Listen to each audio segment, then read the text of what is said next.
Hi, and welcome to SIS TV, where we share the stories of women of color in sales and sales adjacent roles. And today I'm super excited to be joined by Anna Robinson, who is an enterprise subscription renewal sales representative at Autodesk. So, Anna, welcome. Thank you. Thanks for having me.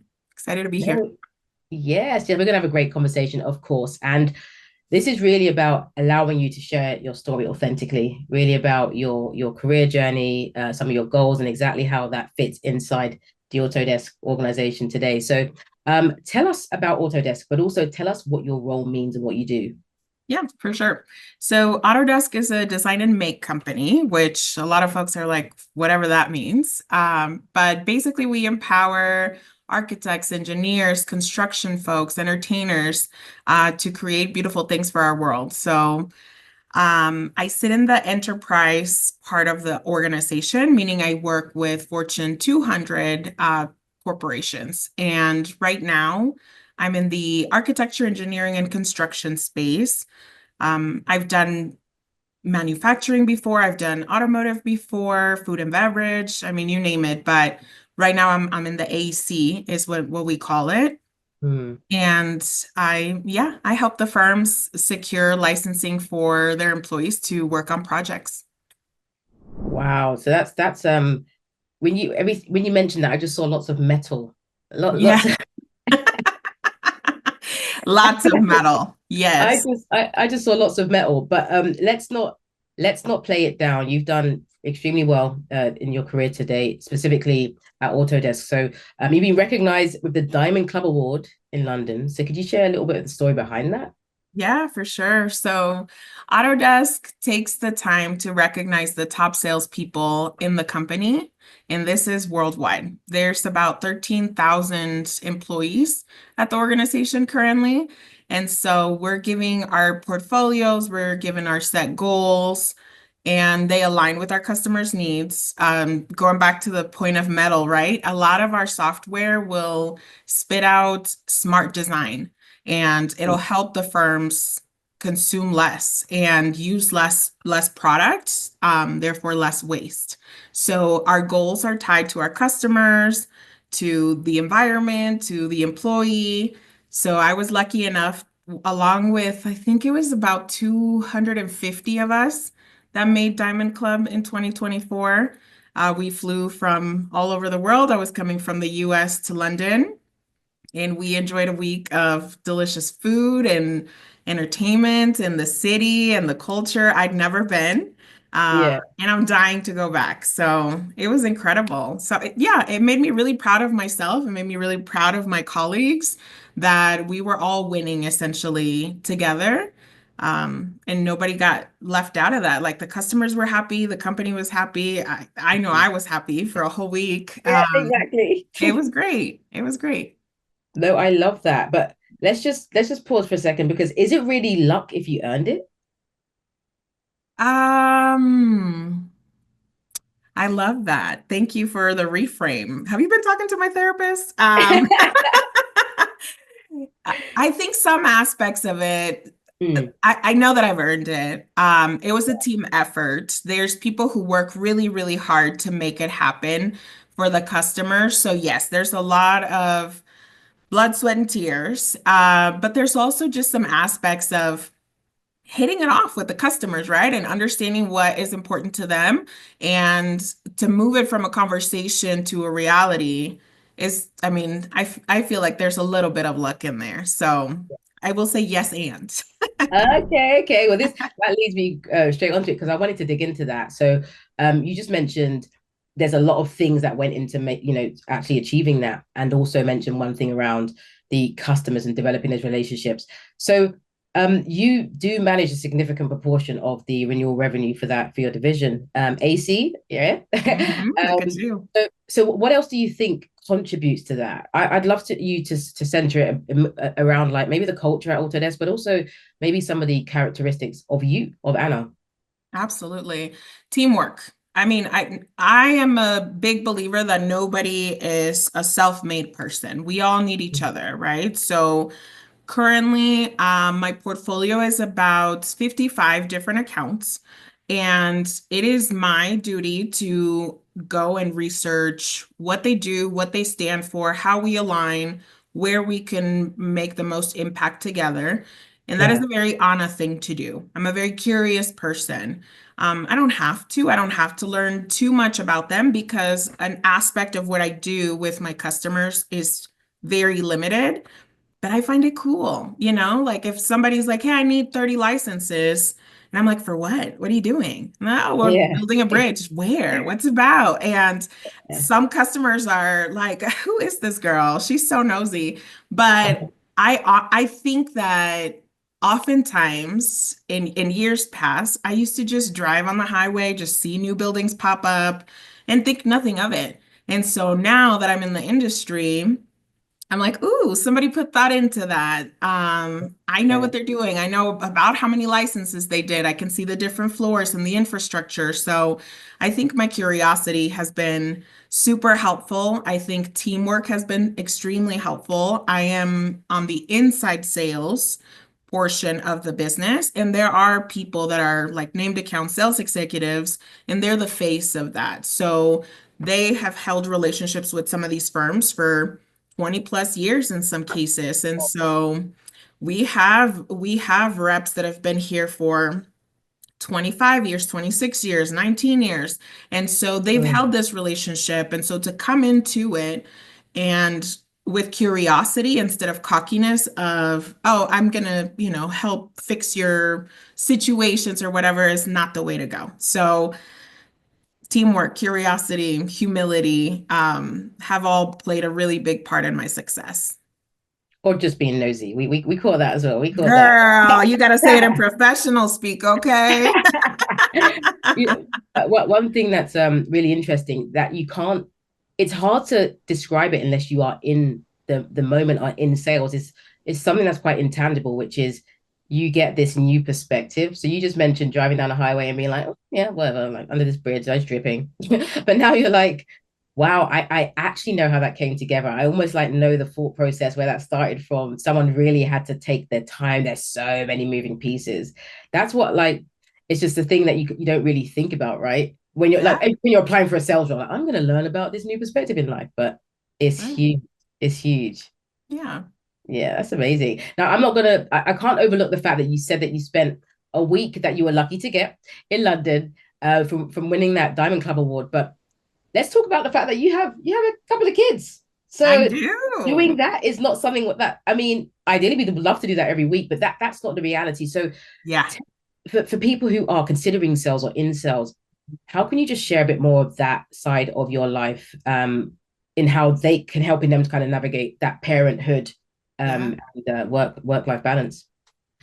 Yeah, no, I love this question because I feel like being a parent will always make you a more nuanced employee, but such a good one. We're more thorough. We're in charge of little people who have to develop their own personalities, solve their problems, turn in their homework. I mean, it is a lot. And so, like a lot. And so I'm in awe of my kids. They are gems. I know that there's the nature versus nurture, and I do want to take credit for the fact that they're wonderful kids, but sometimes I'm just like, wow, I got so lucky with these kids. They're wonderful. They're Yeah. super understanding. And when I first had my kids, they're 10 and 13 now. Hmm.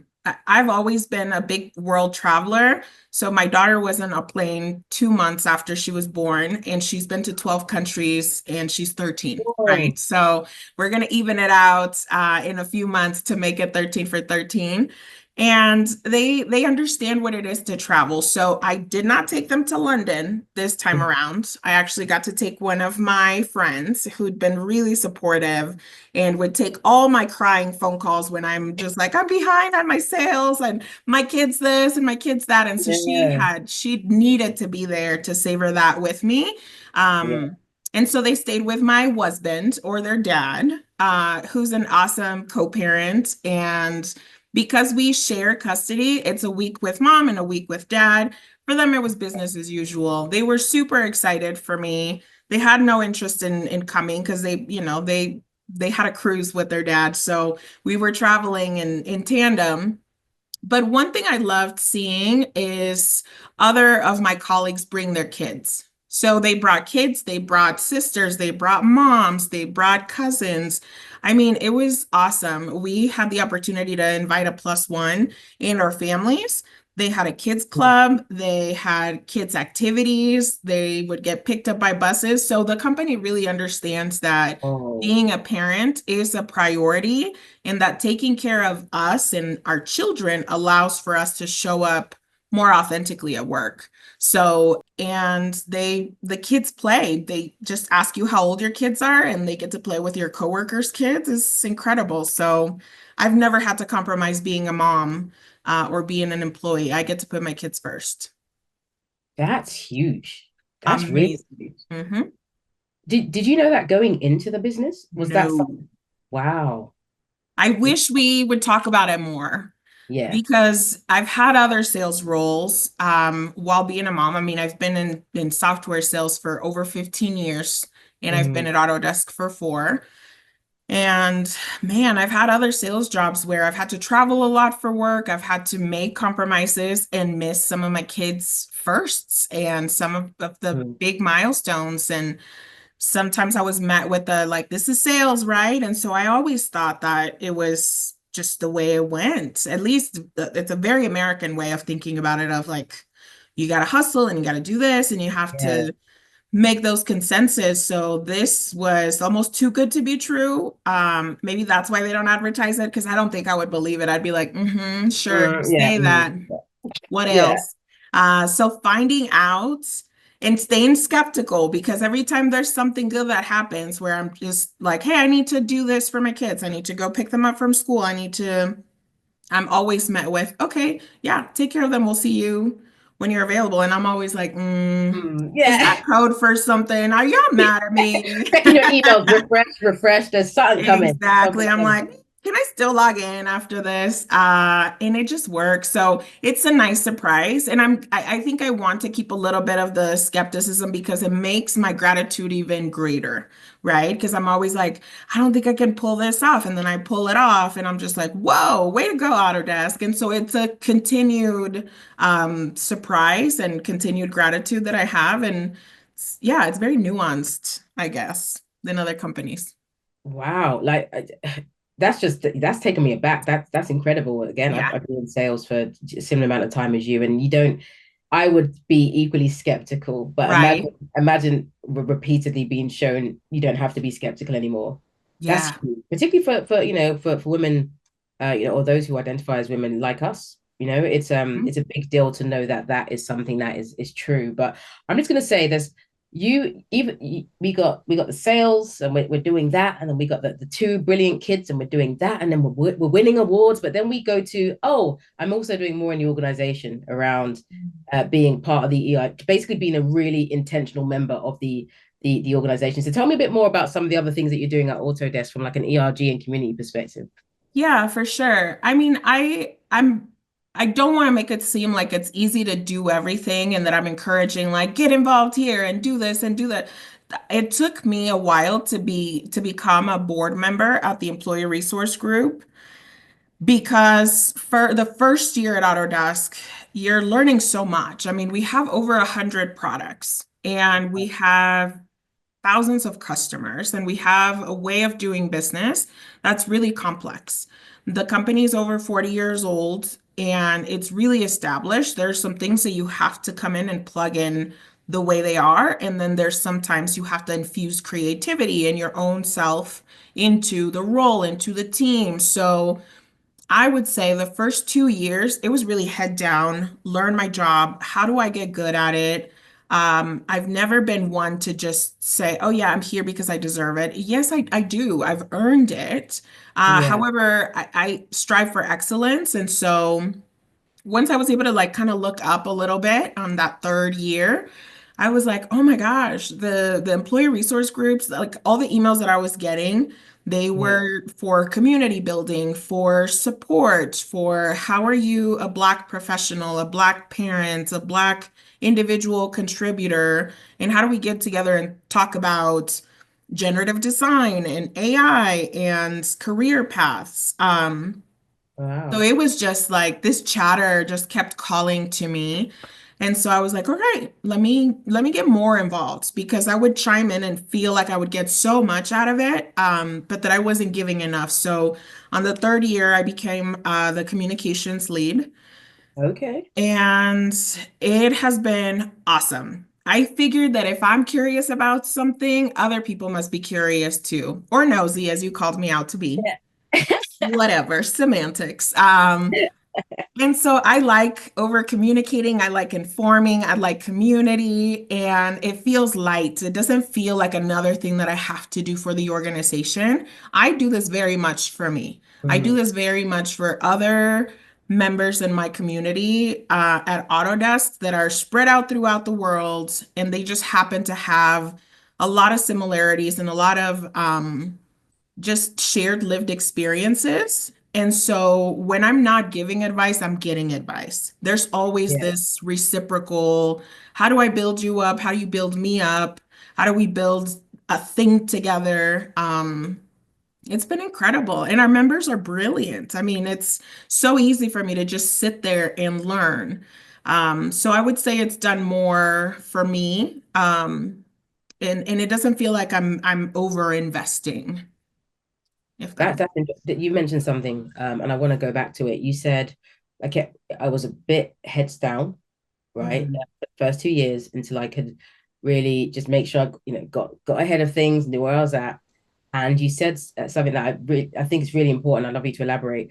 You said I was striving for excellence, and then when I sort of got to that space, I'm like, okay, head up, let me go. Do you think when you are in organizations, and this might be a slightly leading question, but you're in an Mhm. organization where there's lots of opportunity, it's huge, there's all these things that you can do, you see that they're people oriented, and you're like, wow, and they care about parents and all these things, that it's important to still do the thing that you were brought in to do? Or is there a balance between like, yeah, do that, but do as much as you can and spread yourself so you can capture all of those things? What would you say to that? I would say because I was still engaged in the first 2 years. I mean, Mm, attending the all hands meeting, attending some of the virtual events. I mean, I was a pandemic hire, right? I started in 2021, so there was really no other way to build community other than virtual. So sure. as much as I was head down, learning my role, figuring things out. When I did look up in little glimpses, there was a Black History Month trivia virtual event. There was a trap yoga virtual event. There Mm, was something there to refill my cup, and mm, I would always prioritize it. So I would get glimpses. I'm big on no more burning out. I've done that in different areas of my life, and I am uninterested, unsubscribe from unsubscribe. I burnout. was gonna And, say that. like, no thanks. So it wasn't all just striving for perfection. The few moments where I got to look up, there was always something there to feed me on the employee resource group. And it wasn't just for the Black network. There's also the Young Professionals Network. There's the Women's Network. There is the Native American Network, Mind, which is for like neurodivergency and disabilities and whatnot. So the ERGs, I think, have played a pivotal role in refilling my cup and helping me build community. I mean, I'm home right now still. This is 5 years later, post-pandemic. And we talked a little bit prior, you and I, of how weird I've gotten just because I'm You grounded don't at leave the home. house. But we have intentional gatherings, is what we call it. And so every Wednesday, my team, who's local here in Denver, Colorado, we will go to the office and have our team meeting there. We will grab lunch together. We will do those sort of intentional gatherings to fill our cup. So I'm never going to let that go. And on the third year is when I was more so like, okay, my cup is full. How do I help other people experience what I'm experiencing? And being that I love the sound of my own voice, I was like, I'll do comms. And so it's been cool to just disseminate information and grab those people that are currently head down and be like, all right, Mm, when you're ready to look up, we'll be ready with trivia, with yeah. yoga, with conversation. Our Black History Month programming is chef's kiss right now. So getting to rope others. I need to tune in. You need to give me some links. I want to tune in. That's amazing. Yeah, absolutely. I'd be happy to. No, it's an important time that we do think about the value that we bring to organizations. And I love the fact that there seems to be this common theme about, because you said, when other people are heads down and we can bring them up when they look up, there's like this dedication to excellence. I still want to be good at my role. I'm going to perform, right, as well as be an active part of the broader community. So you've had, I love that we're being excellent, we're driving results, we're taking advantage of the opportunity by just doing well. Like I always say, there's something there. Now, when you think about your career journey, the next few stages, how does that begin to unfold in Autodesk? Is it really clear for you? Like what's next? Nothing is ever really clear to me. I've never been one of those people that has known what they want to do when they grow up. Honestly, I love Mm, sales. I have been good at it because I've learned it because I wanted to be good. It's afforded me a great lifestyle. It's afforded me travel. It's afforded me happy customers. It's afforded me like way more than I could envision for myself if I were to just be like, I pick, this career path. yeah. And so I'm always open. I People have asked me, especially my friends, I don't know if this happens to you, but some of my friends are like, "What do you do? What does sales even mean?" And I mean, with my closest friends, I have no idea what they do in their professional lives, Yeah. right? But the easiest way I can explaining is I love problem solving. So Mm, my curiosity, my nosiness, my drive for excellence all meet in how do we solve this problem that you have? So it's never about, oh, I'm making more money or I'm doing this or I'm doing, no, no, no. You have a problem. You came to me. mm, How do we fix it? What does that mean? Do we fix all of it? Do we fix parts of it? Do we create a long-term plan? Is this a transactional thing? So I'm a problem solver, whatever that means in career. mm. um, I go run towards the fire and I figure out if there's something that I can do to put it out. And that's exciting to me. That's very scary to some other people. They're like, "Oh my gosh, I could never." And I'm like, there might be Yeah. something I can do. There might be something, a product, a solution, a one line, like something Mm. to solve problems. So as of right now, it's not a clear title, it's not a clear path, it's just a burning fire. And whenever I see it and I recognize it, I just will run towards that. I love that. Running towards problems. So what you're saying is, as long as Autodesk clients continue to have problems, you're like, I see the 20-year vision. You And could. maybe problem sounds aggressive, right? Maybe just opportunity for better. Because if you think about infrastructure like a bridge, like it doesn't necessarily have to have a problem, but could it be made better? Like is the city growing? And is there need for affordable housing and luxury housing? And how do you bridge that? And how do you make a community feel like a community? And this is what we've done in the past, but could it be better? And so it's not necessarily always a problem, but there's an opportunity to chase excellence, to do better. Yeah, yeah. No, I love that. And with that chasing excellence and thinking about the work that you're doing across the ERGs inside the organization, what kind of, I guess, what kind of things have you learned from those leadership responsibilities inside the ERG that you have started to apply to everyday life, but also just in your role as well? I think having any sort of leadership position can be really intimidating because, especially as a global communications lead, people look to you to see what's the next move. Where are we going? What are we doing? When are we meeting? And it's almost like being mom, really. I don't feel pestered by my colleagues at all, like I do Yeah, with my yeah, kids, where I'm like, you have said mom 25 times in a minute. Give me a second here to figure this out. yeah, But what I'm finding out in a leadership role is people will look to me for what's to come. How do we congregate? How do we idea share? How do we, it's always this thirst for how do we? It's never what can, like, it's not as an individual thirst. It's, I've had people come to me and say, hey, I'm really good at this. If it would be helpful to the community, I'd love to share. Or I don't know anything about AI and it's all I ever see. Are we going to have a session on AI? What's our leadership think about what's going on with X, Y, and Z's, like social, issues and stuff like that. And Yeah. so it's, to me, it's just a creating opportunity for all of that to happen. This is not necessarily me going back and saying, oh, I have the answer for that. No, I don't. Let's get together and discuss. I will never be one of those folks that is like, oh, work is like, we're like a family. No, we're not. We are colleagues. We are brilliant. We are busy. We are booked. Yeah. So let's make the best out of our time together and let's make sure that it's beating everyone. So I just Yeah. look for aspects and help coordinate opportunities with my even leadership because we have a whole board. This isn't just me, right? Like making decisions or anything like that. We have a global lead, we have a global co-lead, we have community impact, we have, I mean, there's a full, very mature board that is being intentional about how our members experience being Black professionals in the community.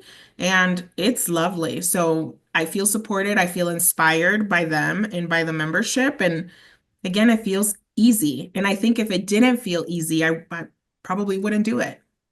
Yeah. One thing that you talk a lot about is you mentioned a few times when we're talking about leadership, particularly at the ERGs, you mentioned creating opportunities, and sometimes you may not have the answers, and it's not about that. It's about creating the opportunities to find them. Now, talk about being bilingual and learning Portuguese. I'm Okay. like, you're like, I'm going to create opportunities to learn. I'm going to go learn some more languages. Is that something that comes quite naturally to you? Where's that even come from? Maybe all I'm finding out is that I'm like super nosy and that I am just like, what are you guys doing over there? Are you speaking Portuguese? Yeah, Because that's really how it goes. that's So so funny. in the Denver office, we do have a big Brazilian community. Mm, And every time they speak, I'm just like, it just sounds like butter with like birds of paradise. And it's amazing. Um, but this for me started a long, long time ago. So I am born in the United States, yeah, raised in Mexico. And so English is my second language. I learned English when I was 9. And I feel I have a bit of an accent, but I feel like I've mastered it to the point where I'm 100% bilingual in English and Spanish. And mm. now to the point where I think in English. I used to think in Spanish and have to translate, and that was a mess. I'm glad that's over with because whew, it was a lot. Having to translate in my head as people are talking to me was really exhausting. But as I was learning English when I was 9, and living in Mexico, my family is very, we have a range of skin tones. Okay. Yeah, So there's really, really light folks, there's really dark folks. But it was always like I was aware of the texture of my hair, the color of my skin in Mexico, and how that didn't match necessarily with some of my family members. And I remember one day watching TV, and there was this beautiful dark-skinned man, bald. His name is Alexandre Pires, and he's the singer from Brazil. And he was mm. singing in Spanish, and I was like, "There's other Black people that speak Spanish in the world." I'm little watching TV. I Oh, remember just like moving things out of the way and being so attuned. And he switched from Spanish to something else that I was like, what is that? What is that? It was Portuguese, his native mm. language, but he was in a Mexican show. So I was just, my mind was blown. I was absolutely smitten with this man. I was just excited and was like, I never met another Black person who was speaking Spanish. And then what else did he say? So from then on, I listened to Brazilian music every day. I'm conversational, I would say. I don't think I'm gonna get to the native proficiency unless I move there, which if any Brazilian is gonna watch this and wants to invite me to Brazil, I've never been. You're like, I'm there. I'm there. I'm there. And immersion is really what works for me because even though I learned English when I was 9, I came for a school year. I did go back home to Mexico for another 9 years, and it wasn't until I was 18 that I moved to the US. So my English was rusty. It wasn't super flowy as it is now. Yeah. And, so my next opportunity to go to Brazil and really immerse in the language instead of listening to music and reading books and listening to podcasts, which is all things that I do now. Um, I think that would be super cool. So I have a vision for that in a few years. I'm hoping that in the next 4 years I will have a milestone birthday and I want it to be there. I have a vision for it. It hasn't fully cooked, but I have time and I love I'll that. play the long game. I'll be more fluent by then, hopefully. But you know what? It's interesting that you mentioned all of that because there's something that is quite special. Of course, there's lots of different companies out there, startups, people at different stages of growth. But Autodesk as a 40-year-old company means that they have that global footprint. So that the opportunities where you're thinking about travel or learning languages or being more immersive and assimilating to different cultures, it's something that not every company can offer, right? But Mhm. a company like Autodesk can. Do you so outside of the visit for the milestone birthday and going there, do you ever see yourself lifting yourself up and thinking, I do something global? Yeah. Absolutely. Yes. I talk about this with my current manager where I'm like, use me at capacities. I don't Mm, like to feel underutilized or like wasted talent. I mm, am, yes, I'm a single mom and I'm busy and I have other things in my life, but the fact that I speak, 2.5 languages, that I'm a world traveler outside of work, mm, and am adaptable and I run a whole household by myself. Like there's a lot there. There's a lot there that Autodesk can tap into in any employer. So I will say it. I will not make myself small today. I'm dope. I think I'm yes, really, I really love dope. that. And I think that if there's opportunity for people to be like, who's really good at this and that could help teach others or help with other teams and whatever, it would be honest. So that is Mm, always my goal, that other leaders can think of me for projects, for opportunities and say, hey, we're going to Brazil. Let's go pack your bags. And I'll be like, they've been packed. They've been yeah, packed. They're packed. They're they're dusty. ready. They've been packed at the door for a very long time. We trip over it every Exactly. day when we leave the house. Exactly. And maybe that's a little bit of why I strive for excellence, right? I think with every job that I've ever had, I've been referred to by my previous manager. Literally all of them, Hannah. Like people Wow. have moved to another organization and been like, I'm bringing you in. And I'm like, okay, that sounds great. And then Yeah. they leave and they go do other things. And then my next manager will be like, hey, you're coming with me. And so I think it's important to do good work. That way it's recognized. And for whatever project or whatever next thing comes, that people can Mm. be like, yeah, Anna would be perfect for this. And I'll go, I'll go do the thing. This is great. I love this. I'm dope. We need to put that like hashtag. I love that. So thinking about the rep who is, I don't know, at any stage of their career and they're thinking about what the future looks like. How do I be more like Anna? Like, how do I do that? One of the things you always anchor it down is like striving for excellence, like be good.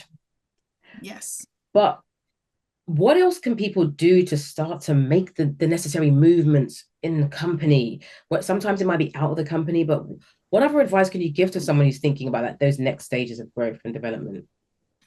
I would say network. Network with people who are in roles that sound interesting to you. Mm, So because sales runs the gamut, right? It could be technical sales, it could be inside sales, it could be outside sales, it could be consulting, there's so many different flavors of sales. You almost have to figure out what a day in the life of that sales means. And mm, so I would encourage people to connect with others on LinkedIn, connect with people inside their organizations, connect with colleges and universities that are teaching programming, to just approach others and be straightforward. What is a day in the life of your role? mm, Um, what's exciting about your role? What parts would you go away with? if you had a magic wand, how would you solve for this? And get really, really curious, get really, really granular, ask questions such as the ones you're asking me right now. How do you balance parenting and work? Right. So I think once you're able to see how it would work and flow in your own life, you'll be like, absolutely not. I'm not good at attention to detail. So why would I sit there and do a report all day, every day? When I'm more of a visionary and I'm more so like, okay, there's a project, 4 years from now. What are the little steps that we take, knowing that that's the end goal? And so you have to know yourself. You have to know what you're good at. You have to know your areas of opportunity. And if you're really interested in something that's kind of borderline, like I could be good at that, go get good.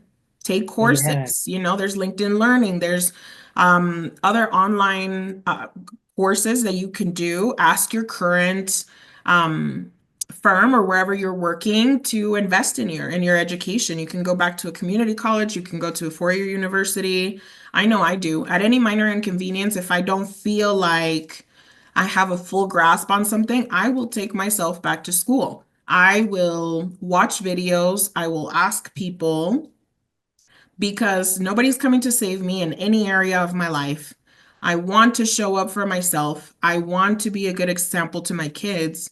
And so I have to mimic other areas that I admire in other people. I'm not trying to become them, but I will look at them and say, I like this characteristic and I like that one.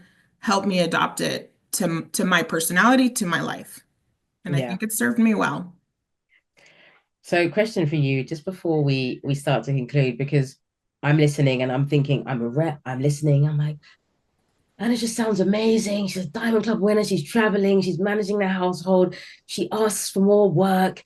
She's learning more languages. Her kids are brilliant. She seems to have great parental relationships. Her managers love her. I'm just making a list like, holy, if she doesn't know something, she studies it. And she, this sounds like a lot of work. So I'm going to assume that there may have been a time in your life, if just to share like something a bit more personal, where it's like, I haven't had all the answers and it's been a little bit tough. Like, and you've always been in sales in most of your adult life. So, what have that looked like, whatever you can share? What did you take from it? And how did you build Anna? Like, how is Anna who she is today with some of those things? What a question. Wow. Yeah, a lot of tears. Yeah. Okay, a lot of tears, a lot of therapy, a lot of journaling, a lot of having to look at yourself and say, I want to be my most authentic self, and then recognizing patterns, habits, choices that I've not been proud of, and then unlearning and having to relearn, right? I think that the reason why I go back to school a lot, why I seek for more knowledge, why I ask more questions, is because I've also seen areas of my life where I'm like, I, you know, I don't want to do this anymore. This Yeah. habit, this idea, this way of thinking is not serving me well, and it's not paying off the dividends that I thought it would. What do I do now? This is what I know. This is how I was raised, or this is how I was taught, or this is how the times go. And then you have to just recognize this is not serving me anymore. So, in order to make it to the next level, I have to shed skin. I have to shed ideas. I have to let go of, just toxic habits. And so it's really painful. It's really painful to take a look at yourself and always want to do better. I've had to forgive myself a lot. I've had to forgive others a lot. I think a big part of the reason why I have capacity for things is because I go to therapy and I issue out forgiveness for I'm sorry's that I will never get. You have to Mhm. make peace with things that are just the way they are. And you have to know that you're responsible for your own learning, for your own growth, for your own family. And so it can be painful. The creation of Anna can be a little bit painful. It's not as as cute as it sounds when you put it in a list of like, she's Diamond Club, she's mom, she's this, she's Yeah, learning. She's you, she is me, she's a mess some days, she's excellent some days. At the end of the day, she's not going anywhere. She's going to be my biggest investment. So yeah, ultimately, I have to stay hydrated, take my vitamins, go to my therapy, do my trap yogas, go dancing, go concerts, go like yeah. it's a lifelong investment and I'm here for it. I think I'm worthy of it. So I'll keep making the investment. That is what an amazing way to conclude such an incredible interview. Thank you so much because I think sometimes people, what happens is people, as they hear someone doing more of what they may not have done yet, it seems to feel further and further away from their potential reality. And sometimes having this grounding in, oh, just like me. And it seems like a lot of other people, it's like, okay, so I'm back on, I'm ready. So it's just so important. And this is why we love creating a space on SIS TV to for people to share stories, particularly it really helps when they look and feel and have shared experiences as us. So even though me being in the UK, it's not that indifferent from my lived experience to yours, right? That we always say we all came from like the same mum or something because we all have the same like we all had the same kind of like upbringing. So thank you so much. Is there any final words you wanted to share with regards to your story, Autodesk, or even something that you're passionate about before we close out? I think just to recap, I mean, if you don't remember much of what I said, I think just remembering that you are worth the investment Mm, and that it's okay to spend some time getting to know yourself and asking for little boosts here and there from therapists, from vitamins, from water, from the sun, from exercise.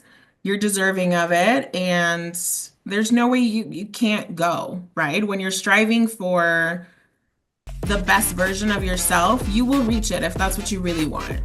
So mm. keep investing in you. I love it. I'm going to encapsulate that by saying we are our own index fund, and it's going to give us the best compounding interest over time if we continue to invest in it. So thank you so much. This has been amazing. Thank Thank you. you. Thanks for having me. This was awesome. You're welcome.